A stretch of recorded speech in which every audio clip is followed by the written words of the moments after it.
Lynn Benton Lincoln. Hi, Christy's here. Welcome, Lane. Hi, Beth is here. Welcome, Marion Polk.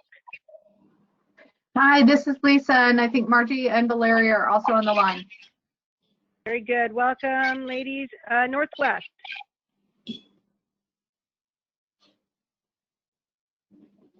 Clackamas. Hi, Adam's here. I see Annette's here as well. Welcome. Very good. Welcome, Washington. I'm here. Begonia. Welcome, and Multnomah. Francis is here. And Molly and Nina. Hi. Welcome, ladies. And then I'll just do a quick back check. Anybody from South Central? Yamhill.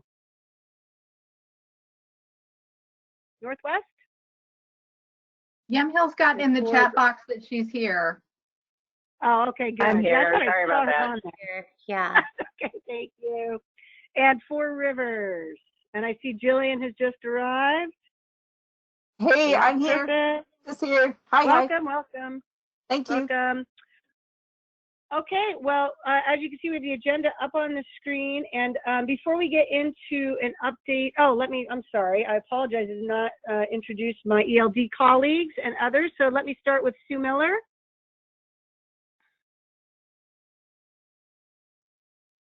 I know she's here. She might be on mute. Sorry, I was on mute. There you go. Hi, Sue. And Brett Walker. Hi, everyone. Welcome, Dana Young. Good afternoon, everybody.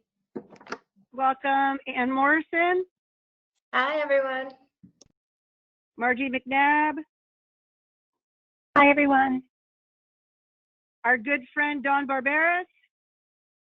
Hello there. Welcome. Joan Blau. Good afternoon, everyone. Welcome. And Katie Thiel. Hi there, I'm Katie. Welcome, Katie. All right. So did I miss anybody? Hi, this is Cass. Oh, Cass, I'm sorry. Welcome. I'm having trouble seeing all the people here. Welcome, welcome. Anybody else? Having Cass reminds me to hit the record button. Yes. Thank you. Somebody did that. All right. So, Joan, I'm going to turn it over to you to get started before we talk about the grant awards. And I do believe, because you're a co-organizer, that you can be presenter if you want to take over the screen. Okay. If you're having trouble, I have those slides as well. Yeah, just trying to, sorry. Well, there we go. There we go. All right.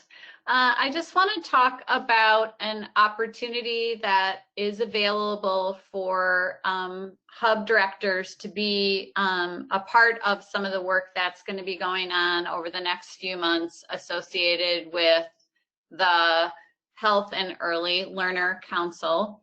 So I'm just going to talk a little bit about this council, and then I'll talk about the opportunity. So Alyssa Chatterjee had reached out to ask for whether or not I thought that early learning hub directors, a couple of early learning hub directors and a couple of CCR&R directors might want to be a part of a group that's going to be associated with the HELC, which are some early learning advocates that'll be meeting weekly. And so let me talk about the Health and Early Learner Council first. So the Health and Early Learners Council is going to be advising the governor. It's essentially a parallel body to the body that's being convened for K-12. I understand that Sue Miller is going to be a part of the Health and Early Learner Council. So Sue, hopefully if I misstate anything, you can correct me. But Alyssa did provide this information, so I'm sharing this information from her. So the council is going to convene, I believe, for the first time next week, and then again the week after that, and then I think it's going to meet bi-weekly after that in July and August. And you can see from the things that they're going to be focused on that they're really advising around making sure that there's alignment regarding guidance documents, making sure that we're really thinking from a systems perspective around childcare, pre-K, pre-kindergarten, preschool, EIECSC, making sure that we're really being grounded in equity and the science of child development. They'll have an opportunity to advise on the guidance that the Early Learning Division is working on with OHA that will be coming out in mid-August, as well as on policies around supporting providers in children's development with both physical and behavioral health needs, including especially preventing increases of suspension or expulsion for children of color, and then providing recommendations for the health and well-being of young children and families. I believe the council is going to have about 40 members as it launches and is intended to include childcare providers and parents as members of this council. So associated, whoop, my computer has just been really difficult all day today. So hopefully I can get my other slide to show. So this is the opportunity that I'm want to talk to you all specifically about, and I know that you all meet together as a body, and I'm hoping that you're able to have at least a virtual conversation together this week, because I would like to forward to Alyssa the names of 2 early learning hub directors that would be willing to attend these early learning advocates weekly meetings.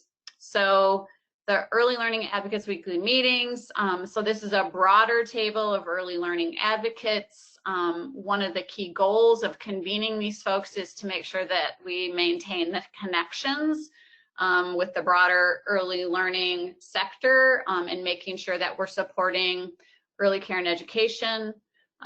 There'll be an opportunity at these weekly meetings to preview and debrief the HELC meeting agendas and outcomes as appropriate, and then to share additional work and considerations with partners, making sure that there's an opportunity to consider the broader implications. And you can see that this meeting will include representatives from the Early Learning Division, the Early Learning Council, and the Joint Legislative Task Force. So I think it's a great opportunity. I'm very pleased that hub directors have an opportunity to nominate a couple of you who are willing to represent all of you as a part of these conversations. And I would ask, if at all possible, that you would forward names and contact information of a couple of you to me before the end of this week. So I'm happy to answer any questions. And Sue, if you think I've missed anything of critical importance, please weigh in. Joan, this is Jen Richter. I'm co-facilitating the hub directors meetings this quarter, and we're meeting Friday morning. So I'd be happy to send you some information before the close of business on Friday. That sounds fantastic. Thank you. So Joan, this is Sue, just to be clear, this early learning advocates meeting call is separate from the Healthy Early Learners Council that you talked about a minute ago. Yes, hub directors are being invited to be a part of the Early Learning Advocates weekly meeting. Got it. Okay, thanks. Okay, if there's no other questions, Denise, I think I'm done. Joan, there's a question in the chat about whether we'll know which CCR&Rs might be represented to spread participants regionally, I'm guessing. I will check in with Margie and John to find out when we think we'll know about that. So if I know before Friday, I'm happy to share that. I can let them know that you all would like to coordinate and that you're meeting on Friday. So we'll do our best to support that to happen. Thanks, And Anne. Joan, one more question from Adam. What's the length of commitment for the advocates group? My understanding is it's primarily over the summer, but I can send Alyssa a quick email and get clarification on that and send that to Jen so she has that on Friday. And then a couple more questions. So just to be clear, Hub Director participation on the advocates meeting only, not the health. And then I think this is a similar question. Will you restate the relationship between these two meetings? So yes, the early learning advocates meeting, not the HELC. And I think the relationship, as I understand it, is an opportunity to preview and debrief the HELC meeting agendas and output. And so then there will be, I believe, some shared membership between, I shouldn't call it membership, some folks who will attend both meetings. So an opportunity, I think, to bring an important perspective to conversations that are happening. Thank you. And then a question about, are they public meetings, i.e. are they live streamed, is there public input, et cetera? My understanding as of last night is they are not considered public meetings because they are advising the governor at this time. Okay. Any other questions, folks, before we wrap up this section? Then we'll go ahead and move forward to updates on the intent to award. I believe we'll talk about 3 of our granting categories today: Preschool Promise, OPK, and the Equity Fund. So we've invited Katie Thiel, who's the head of grants and contracts, as well, of course, as Dana is here to talk too. So I don't know, Katie, do you want to kick us off, and then we can move over to Dana to talk specifically about Preschool Promise? And I see Gwen is with us as well, so that's excellent. Sure. I'm happy to give just an overview of where we're at.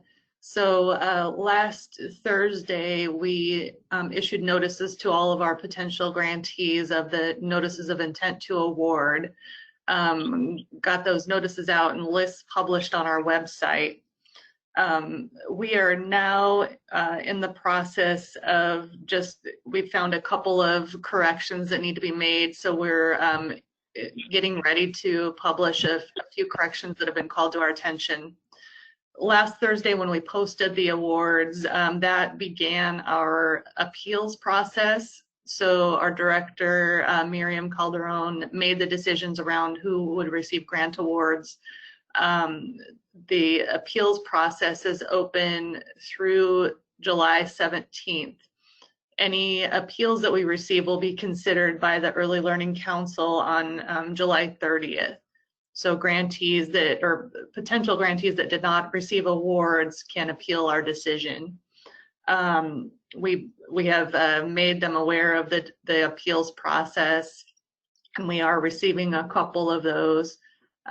You may have seen if you've looked at the grant awards, you'll notice that they're separated by tiers.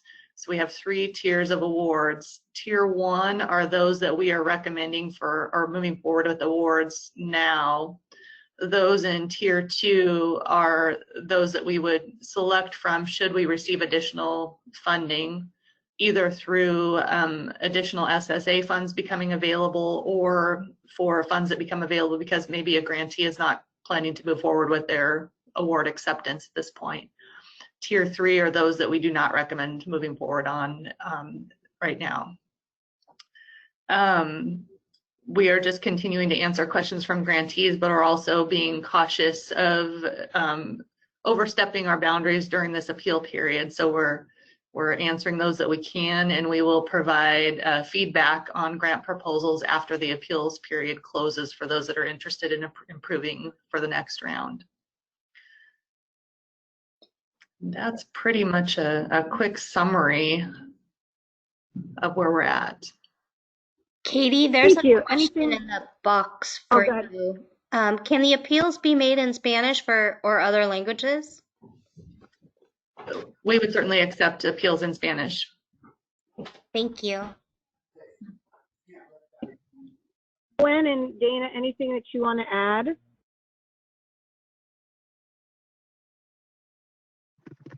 No, I don't think so. Katie did a great job of summing it up in the timeline, so I think it's all set. I think just the thing is that there is an FAQ live right now, so if you have providers in your community who have questions, there is an active FAQ. It'll be updated tomorrow, so just in it, that is in English and Spanish as well. So trying to make sure that that's as comprehensive as possible. But, you know, we're just a few days into the Q&A, so it should be more robust tomorrow. There's been a lot of activity. Dana here. I think one thing to go ahead and put for Preschool Promise would be that there has been a question that has come out. What about those providers that are in technically like 3 tiers? They're in tier 1, tier 2, and tier 3. A question came up this morning, like, can they still appeal in tier 2 and 3? And the answer is yes. If anybody that's on tier 2 and 3 can go ahead and appeal. So I think for Preschool Promise, you're going to go ahead and see some providers that are in the 3 tiers. Thank you. And then a question in the chat box about the deadline for awardees to accept their award. I'm just looking that up really quickly. I believe it's 45 days once we offer them an agreement, but I can certainly loop back on that. 90 days. I believe it's a 90-day, 90-day to accept through, you know, sending the contract, signed contract back to us to then execute. The exception to that would be for any tribal nation. Thank you, Gwen. Yeah, unless I think Dana's nodding on that. And then one more question about, so the appeals are based only on whether funded or not based on the specifics of the application.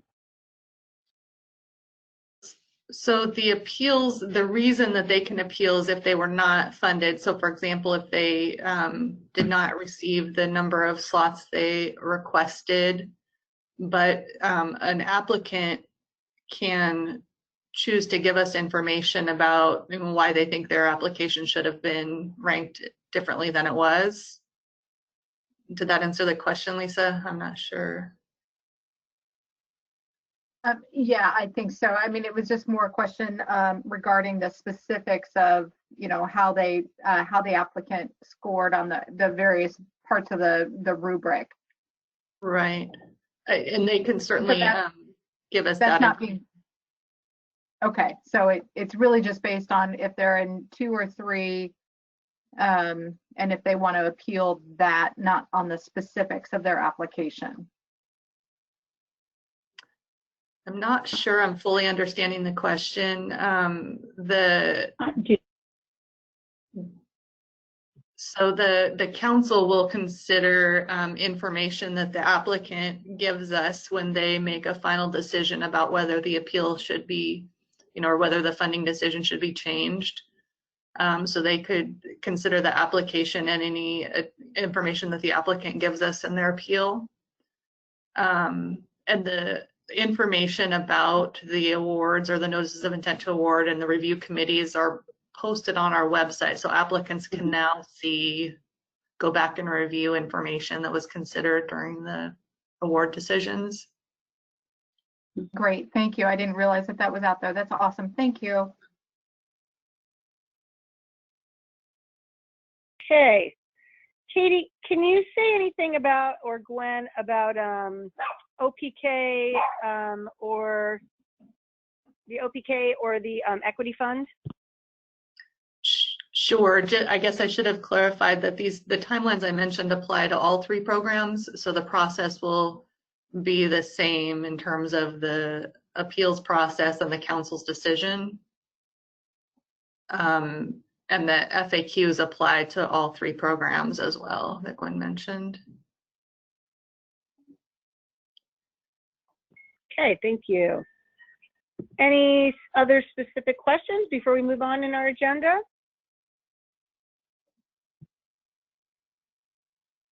Okay. Katie, thanks for taking the time to be with us today. We appreciate it. And I think, you know, Joan, did we just real quick before before we dive into coordinated enrollment, do we want to say anything about the provider calls that you and Brett have been hosting? I know we gave a little update last time, but any circle around there?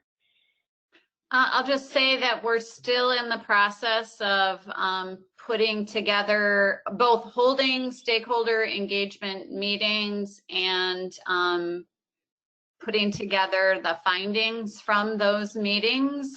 This week, we will be hosting another round of calls with childcare providers this evening, tomorrow evening, Thursday evening, and then on Saturday morning, the Spanish language calls. These calls this week are a little bit different because we're using a feature of Zoom meeting to be able to break providers into groups of about 15, and then we've got an ELD facilitator and note taker. So we'll be able to have a voice-to-voice focus group exchange with providers. We have, I think, over 400 providers registered for these calls this week. So we've also, I think you knew, we had a family survey out that closed yesterday. We got about 2,300 responses to that. We had an open-ended survey out for any of the member of the public to comment on any part of the guidance, and we received around 400 responses to that. So we have a lot of feedback, and we will be considering all of that with our we have internal revision teams that are working on the different aspects of the guidance. And as I said before, the proposed revisions will go to the Healthy Early Learners Council before they're finalized. Great, thank you. Any questions on that before we move on to coordinated enrollment? Okay, all right, Anne, I know that you are co-presenter, so I think you can take it away. Yeah, let me just share this. Okay, I'm flying blind, but I think you can see the screen here. We can see it. Yep, okay, gotcha. Great. So with the announcement of the RFAs going out and kind of tying with the timeline we just talked about, wanted to just share a little bit more about coordinated enrollment, talk through some of the high-level changes that you all will see in the scope of work, as well as the budgets. And then talk about sort of what we're seeing as kind of the next steps along the pathway for coordinated enrollment. So if this will let me go, let's see, there we are. So, you know, I think when we are talking about kind of the upper level timeline of what's going on here, you'll see, you know, our RFA process kind of leads the way here. So we're in intent to award, we're in the appeals process. As Katie and Dana were talking about, the agreements executed is really what tells us who's the official Preschool Promise providers and their final sort of number of awarded spaces. So in many ways, there's not much we can do in terms of activity with enrolling families until we know that. Right after, you know, as we know, providers are in and they're awarded slots, you know, our next step is really a commitment to continuity. So ELD has said that in addition to families that are already enrolled in Preschool Promise, so our 3-year-olds turning 4-year-olds into the program, that they are in the program and will remain if they choose to. And then we've also made a commitment to new Preschool Promise providers to try to limit the displacement of any eligible children that are currently enrolled with those providers. So what that will mean is we need to have a connection to families that are have children who are 3 or 4 enrolled with a new Preschool Promise provider, to let them know they have the option to apply for Preschool Promise if they are eligible. And so kind of our first coordinated enrollment steps, I think, will really be sort of thinking about determining the eligibility of those families that are already enrolled with Preschool Promise. And then really trying to make sure that we are documenting, gathering all the, continuity preschool promise enrollments we have. Think about taking those and for each provider, taking awarded slots, subtracting our commitment to continuity children, and ending up at a remaining number of vacancies. Now, the RFA process was set up to really try to select providers that are serving priority population families. So our hope is that when we take a look at the awarded slots, that many of those families being served through continuity and whose eligibility will be determined first are in priority population families, and we've made a commitment to keep families where they're enrolled as much as possible. Having those remaining vacancies then, what we're looking at is under the assumption that we're looking at a smaller number of of remaining vacancies than maybe an awarded amount, looking at a process of really kind of targeting outreach and recruitment for families that is specific to the vacancies that are available. So it might look a little bit different than for those hub regions that had Preschool Promise in the past of really trying to create and loop in systems with families that are going to have options that work for them and that they're eligible to fill. So we're looking at creating a selection priority that's kind of based on where the remaining vacancies are, meaning that the families who might go through an eligibility determination process are most likely to attend the spaces available, meaning if there's no spaces available in a place that a family wants to attend and has been given the option of attending, then we'd like to try to limit how many additional eligibility determinations we're doing at that point. And by the very end of this, our hope is that we have Preschool Promise slots filled and all of those spaces filled. So I'm hoping this is a little more clear about kind of the information that we're needing in order to kind of move through these timelines, and a little bit about sort of how we're seeing this process unfolding. I'll talk about the scope of work. I'll highlight very first and foremost, this is a situation in which we're all gonna kind of be learning as we go and start doing this work. We're, as I think we said last week, really narrowing the scope of work to focus fairly exclusively on Preschool Promise enrollment in 2020. The budgets, which we sent you all individually, are reflective of both some of the uncertainties around funding in the time of COVID, and also that narrowing focus and trying to work with what we're able to and try to make sure we've enrolled fully for Preschool Promise. Given our shortened timeline, which just want to stress, this is not ideal. I think we had a lot of really great thoughts and plans and heard from so many of you about ways to really create process that involves community and that's more expansive. And in the timeline in which we're operating, I think we have to kind of go with some trial ways of doing things that are really intended with the goal of filling Preschool Promise. So we at ELD will create selection priorities and a process by which to select children that hubs will be implementing for Preschool Promise. And fresh on all of your minds, I'm sure, I just want to highlight again, Dawn Barberis is joining us on this call. And she has been working on our Preschool Promise manual and will be beginning trainings starting last week in July and likely continuing, as we know we have both needs for repeats and potential onboarding or new folks coming on.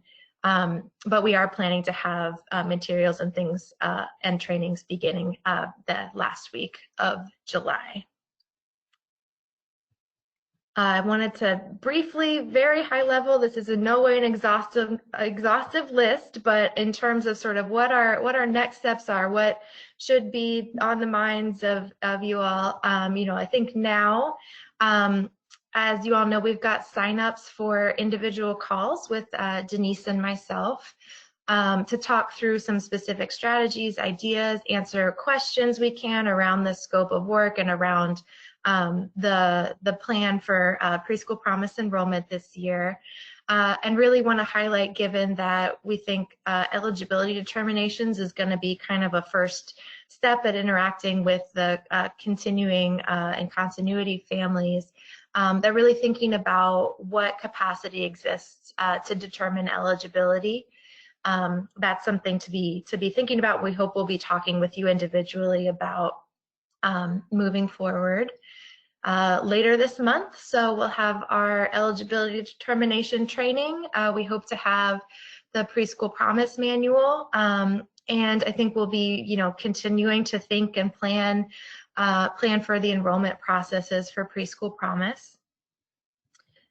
And then as provider agreements are executed, that's really sort of as we start connecting with the families that are continuing or enrolled and starting to determine their eligibility and begin to have a sense of tracking what vacancies remain and sort of moving into that that world of filling vacancies.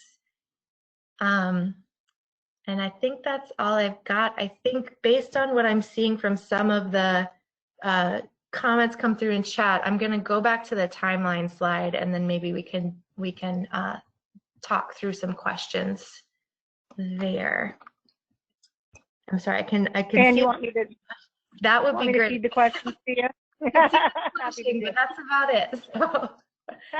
Perfect. So. Let's see here. What is the minimum FTE anticipated for a new and more focused role? Previously, it was a minimum of 0.75 FTE. Yeah, we I think don't have a defined expectation. I think we'll want to talk individually about it. I will say with the budgets that we calculated, we tried to keep as close to at least a 0.75 FTE. At a minimum as possible, and thinking of this as through December 2020. I think that'd be an individual thing, but I think we have some work to do around talking individually about circumstances to figure out what makes the most sense. Gotcha. And then a question about what the plan is after December. Yeah, so due to sort of our uncertainty with SSA funds, we don't yet know. I think we're using both this process and hopefully knowing more about funding availability. But unfortunately, we don't have an answer about what yet happens after December. Gotcha. And then how are we going to provide support to brand new providers that may not have been able to secure space or COVID may have affected their leasing? I'm going to have to punt on that one. I think if I can take that back to Dana and the team, I'd probably be better able to get a response from them on that. Great, thank you. Yeah, Dana, I don't know, I'm Dana, pretty sure if Dana you had have. I'm still here. I don't know if Dana is. I'm not sure. Great, Gwen, great. Yeah, I went off camera because I was trying to get some luncheon, but I can come back on. So the question was around the impact. This is from Begonia, is that right? Is that the one that you'd like me to address? Yeah. It is my understanding that they might be brand new, that they might not even have a space, or if they had a space that they were planning to use, their leasing might have been impacted by COVID-19, so that will impact everything. So how are you, I don't know if you have been able to identify if you are experiencing or facing that a significant number of providers that might be the case for them. Yeah. You brought up some good points here. It's going to be a very interesting, complicated year to expand services, right, for some of our providers, and even for those providers that have space but might be limited on group size due to our health and safety guidelines. So there's a lot of pieces to consider. So what we're going to need to do is work probably, individually with the providers, understand their circumstances, and determine what is the best approach to move that provider forward. Because what we wouldn't want is for a selected provider to feel like they should withdraw or not participate in Preschool Promise because of, a situation. There are ways in which we can support families and children, through these times by offering modified services, virtual learning. There's a lot of different ways in which providers can connect with families and children to promote learners' outcomes. So I think we'll also be looking at that as well. And like I said, I think it's very individual. Could be not only individual to the provider, but to the community.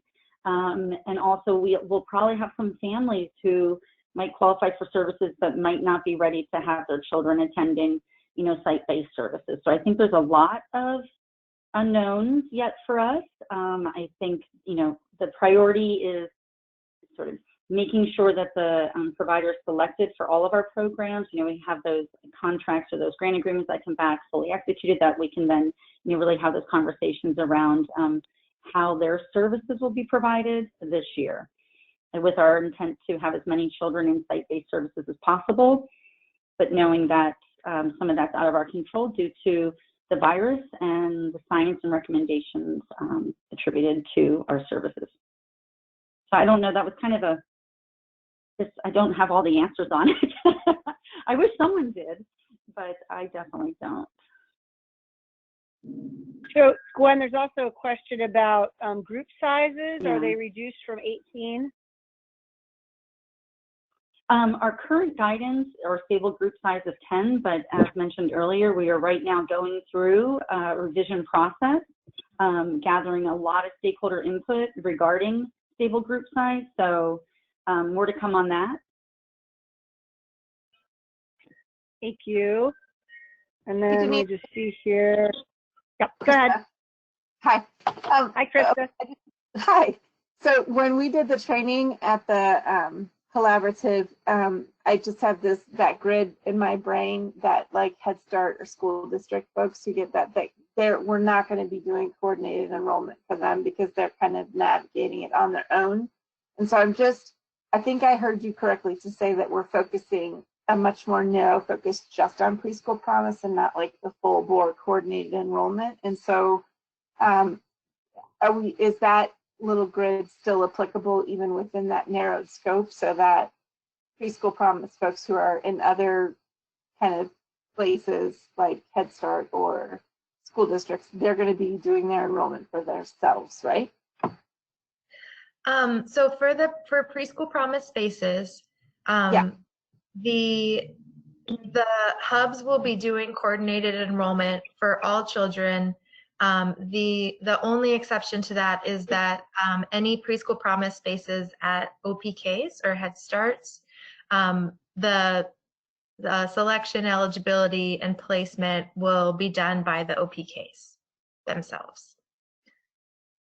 So school districts will, the enrollment process will still go through the hubs, but OPKs and Head Starts, they're still expected to participate.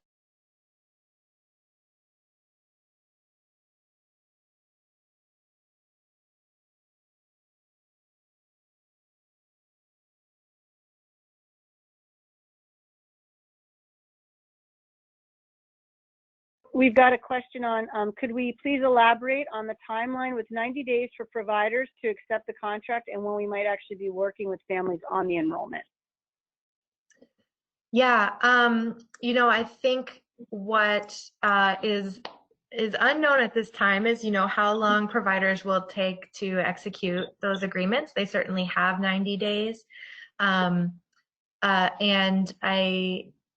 I guess my hope, Gwen, please cut me off, is, if providers are executing that that we're able to at least start on the commitment to continuity enrollments as executed contracts come in, and that may be on a rolling basis. I think that is the hope from my side. Yeah, and I would just add to that, Anne, that with the expansion plan, each hub region, there was certain allotted slots for expansion based on sort of, we call it was our expansion plan. It's not really a saturation plan because we're not anywhere near saturation of services and community yet. So even if we had a provider who does not, chooses not to accept an award from us, we have a commitment to the community to serve that number of slots and to have that level of expansion in each of your hub regions. So the number of children to be served will not change, but potentially a provider might. And that's part of the why we have, and I'll just say, and that's part of the reason why we have like that tier, the tiered system of awarding, because that does allow us, if there is someone who says no thank you, due to my circumstances now, I'm not able to accept this award, or circumstances has changed, that we have the ability to then fund other providers to serve the families in your community. Yep. So I think a related question, and then I'll back up to another one, is how will we learn when contracts are executed?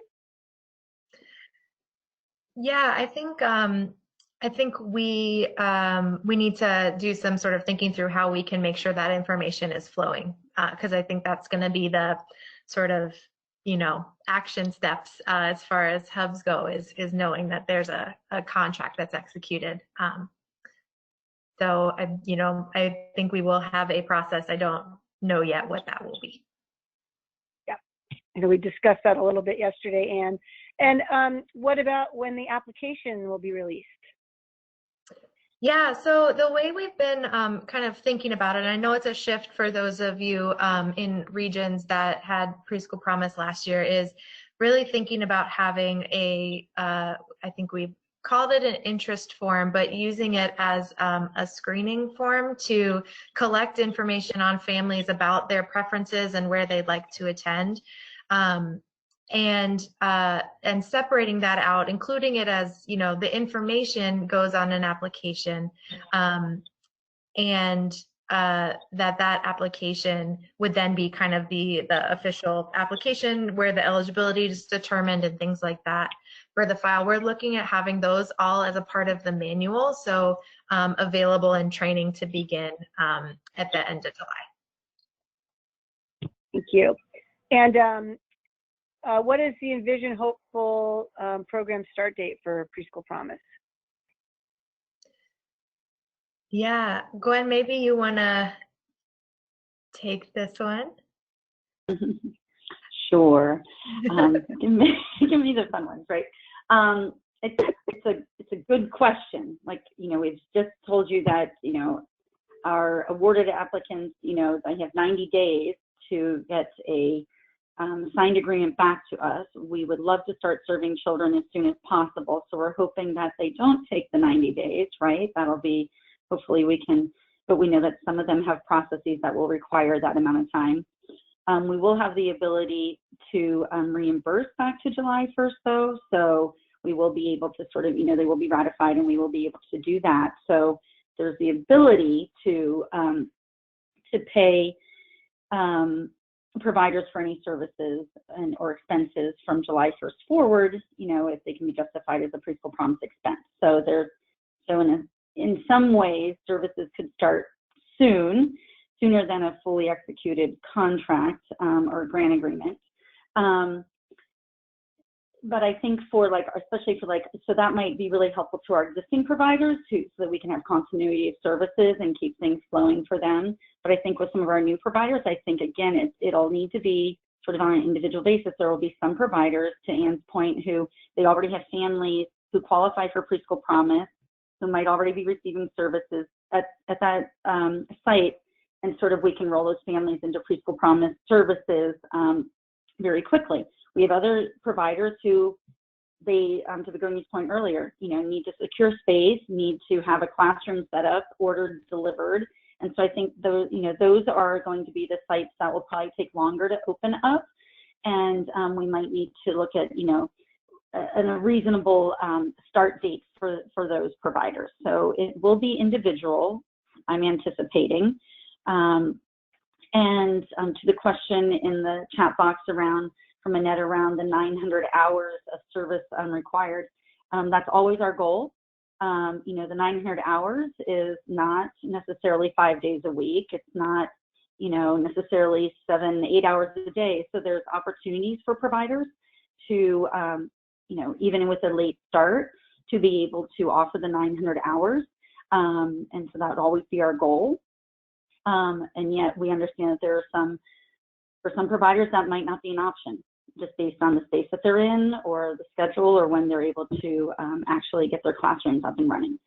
So it's, like I said, this is going to be, it would have been probably a challenging transition year anyway, but with COVID-19 and all the different considerations and circumstances, I think we're going to really need to be individualizing more than we would probably like to or imagined. So when this is going, I have a question. So if they have 90 days to say we are in or not, so that means that as we start the enrollment of families, we cannot honor the principle of family choice because we will work with whoever got the green light and is ready to start, right? So that means that 1 month later, 2 months later, new providers will be added as they are ready, but then that means that we have to shuffle families or the family's choice is not going to be a principle for this year. It is what it is.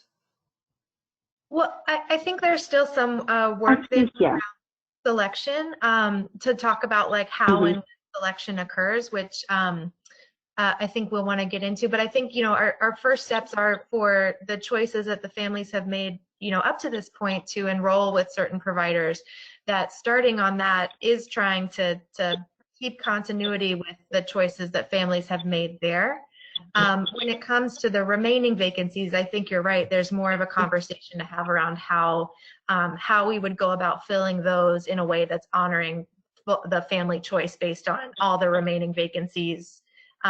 So I think it's an intention to try to enroll and sort of document families filling spaces and the vacancies that remain can be on a rolling basis, but that we have more to talk about and more to create together around a process that makes sure that for any remaining spaces, families are aware of as many choices as we can. Yeah. Yeah. And I would just add, Anne, that I think, some of these questions are great. They'll help us with some of the, some of our next steps and really thinking this through. This is, I think, what we were hoping is to, be able to think about the implementation and kind of so thank you. I don't know. I'll let others facilitate, and if you want me to answer any more, let me know. Yep. Gwen, these last, there's a couple here probably for you as well about, is there a hard deadline by which a provider has to start? We are working on that. The original expectation, if all of our timelines, prior to COVID-19 was the grant agreement said, that services needed to start by the end of September, by September 30th of this year. So we are looking to have a similar expectation, and we're trying to determine what is the right sort of expectation that we would put within the grant agreement based on our timeline shift. Gotcha. And then if someone is awarded 18 slots and they can only serve 10, what happens to the others? Is that, so I'll just let you answer that. I won't assume.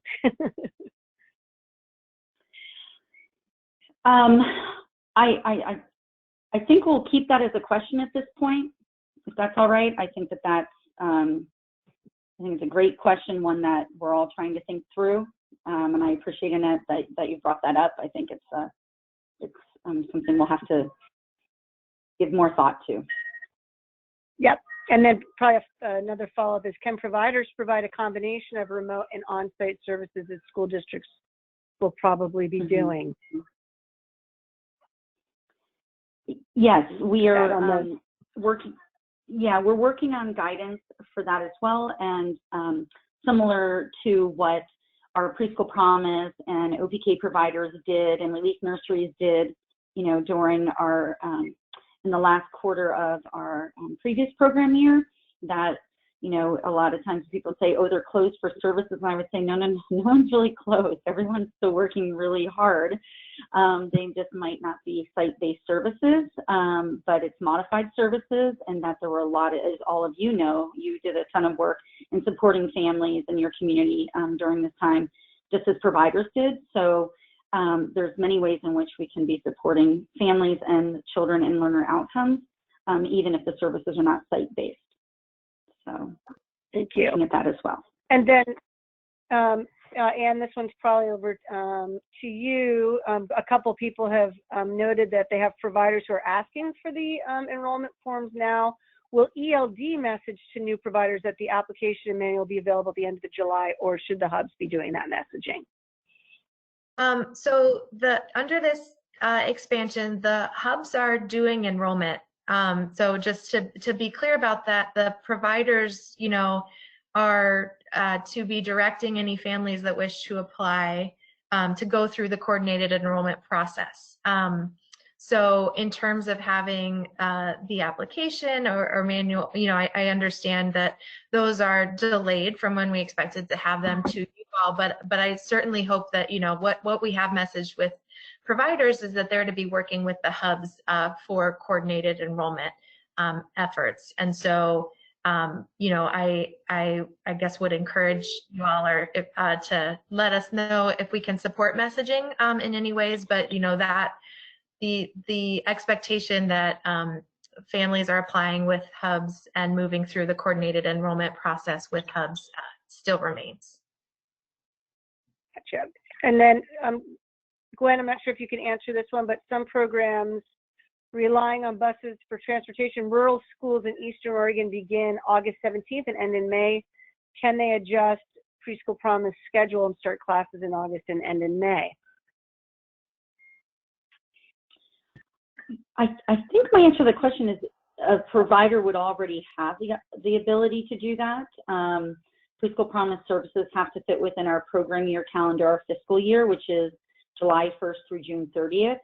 So if the, you know, August through May fits into that timeline for service delivery. So I don't think that there would be any special, you know, there's nothing special that would need to be requested if the provider is able to, you know, the goal of hitting at minimum 900 hours within, you know, between August and May would be totally fine. Okay, so recognizing the time, everyone, we have about 3 minutes left. Any final questions, or Anne, any, not seeing anything yet in the, oh, we do have a little something here in the chat box. 1 second, a couple are coming in. What messaging is going to providers about connecting with the hubs? Particularly, we may not know all the ones in our region. Yeah, so I think this is tied into sort of how we're going to message as contracts are executed. But yeah, I think in part of that, we're going to need to both let you know about them and them know about you. So I think we'll be working on that messaging as we keep going. Thank you for raising that. Great. And then another one on the scope of work draft, there's mention of including regional stewardship committees in the implementation of coordinated enrollment. Can we speak more about that today, or is that forthcoming? I can say a little bit about it, and I think it's probably going to be like an individual continued conversation. I think the intent, you know, is as we think about doing sort of targeted outreach to vacancies, you know, that are existing, you know, I think part of what the regional stewardship committees did with the ECE sector plans was to really assist in how do you reach out to families in particular areas or of particular priority populations. And so I think that there is potential real strength in those regional stewardship committees, or at least, or maybe some of those members, to think about how the outreach to priority population families might happen. And it, you know, I think above all, wanting to make sure that, you know, these processes, even though we are focused on Preschool Promise this year by necessity, you know, are really building towards what's working, what's best for the community. How can we bring in community and family voice into these elements? And, you know, our hope is that we move beyond, if we think back to the meeting in February, moving beyond like our small circle, like into our bigger circle of like filling all of our community spaces and things. So we, you know, left it in there to say that just because we have a narrow focus, I guess, you know, we still want to think about what's best in a broad sense for the community, recognizing that that comes with some trade-offs. Thank you, Anna. Just a couple more, as quick as we can be. Will we get some more information on the CCR&R's role with Preschool Promise? When will they be engaging with providers? Yeah, I think I'll have to take that back and answer that, but I think there's a potential good role about also connecting in terms of what information is available to families about the Preschool Promise providers. There may be some real resource in the CCR&Rs on providing that information. And I can take that back about when CCR&Rs will be engaging with providers as well. Great. And then a final question, could we talk about the allowable expenses that can be charged to coordinate enrollment funding? I'll just grab that real quick. I think we can talk about this with you in developing your budgets when we're looking at what kind of expenses are associated to the deliverables that are in that grant. So that may be individualized depending on what you're working on. So I don't think there's a one size fits all. It's really how are you going to execute those deliverables, and then what will the expenses be that are associated with that. So more to come on your individual calls about that piece. And that's it. And I know there's a comment about the stewardship committees as well. So I know we will work with you on those as well. And it sounds like somebody has one more. Oh, I just you had mentioned earlier that we all got the budget amounts, which we did. Was that based on the allocation of slots to each region? Was that kind of what was the funding formula around that? Yeah, it was primarily based upon funding amounts in some kind of clear buckets of spaces that are going to the region. If you think back to the ones way back in March, it was a similar formula, but looking at, you know, a reduced amount available, and taking out some things around travel, or around more of the sort of expansive hopes and dreams that we had at the time. Okay. Well, I know folks probably still have many questions. Please keep track of those. As Ann and I are having individual calls, we'll be collecting those themes as well so that we can share that with the full group, because I would assume many of you do have similar questions. And do be thinking about those deliverables and how you might like to deliver on those, and we could talk through that with you. So we look forward to that in our next call together where we can bring back some of those themes, I believe. So thanks, everyone. Have a great rest of your day, and we will be in touch. Thanks.